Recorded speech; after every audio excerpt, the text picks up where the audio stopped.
Hello साथीहरु नमस्ते स्वागत छ हजुरहरुलाई मेरो अर्को नयाँ भिडियोमा। अनि आज चाहिँ म हजुरहरु समक्ष एउटा सानो रेसिपी भिडियो लिएर आएको छु र त्यो चाहिँ चम्सुर र सुपको सागको रेसिपी भिडियो रहेको छ। आशा छ हजुरहरुले हेरेर मन पराइदिनु हुनेछ। यहाँ चाहिँ मैले सुप देखाएको किनकि चाहिँ मैले अघि नै केला राखिसकेको थिएँ नि त। अनि चम्सुर पनि केलाउँदै छु। अनि यहाँ चाहिँ छ चम्सुर, हेर्नुस् न कति राम्रो छ। अनि मैले चाहिँ चम्सुर केलाएर पनि रेडी पारिसकेँ, सुप चम्सुर दुवै केलाएर। अब चाहिँ यसलाई म धुन गइरहेको छु। यो चाहिँ भर्खरै टिपेर ल्याउनु भएको रहेछ, एकदम हिलो थियो, त्यही भएर यसलाई चाहिँ मजाले पखाल्नु पर्ने हुन्छ।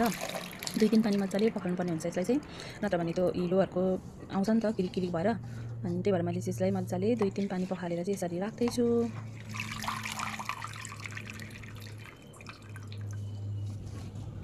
अनि हजुरहरु कतिलाई मन पर्छ सुप चम्सुर भन्नु है। मलाई चाहिँ पहिला चाहिँ त्यति साह्रो मन पर्दैन थियो, अहिले चाहिँ अलिक मन पर्छ, खाँदा खाँदा बानी भएर होला। जाडोको दबाई पनि हो नि त।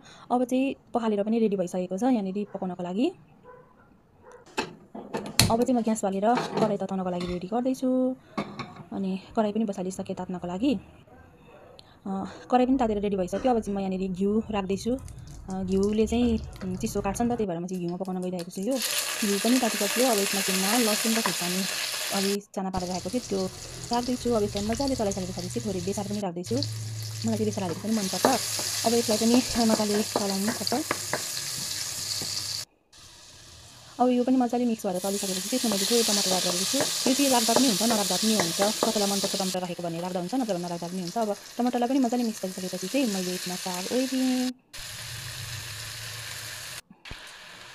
मैले साग ओइदी पनि सकेँ, कराईभरि पनि भइसक्यो साग। अब चाहिँ यसमा मैले स्वाद अनुसारको नुन एड गरेको छु। हजुरहरुलाई कति नुन खान मनपर्छ, यो चाहिँ थोरै भइहाल्छ नि त ओइलाएर, त्यही भएर मैले ठिक्क नुन राखेको छु। अब चाहिँ यसलाई छोपिदिउँ एकछिन घट्नको लागि, नत्र चलाउन अप्ठ्यारो हुन्छ नि त।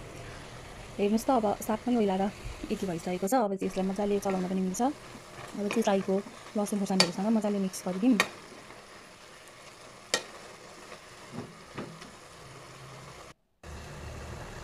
अब चाहिँ यो सबै मिक्स पनि भइसकेको छ। अब यसलाई एकछिन पाक्न छोडिदिनु पर्ने हुन्छ ढकन लगाएर। ल हेर्नुस् त साग पनि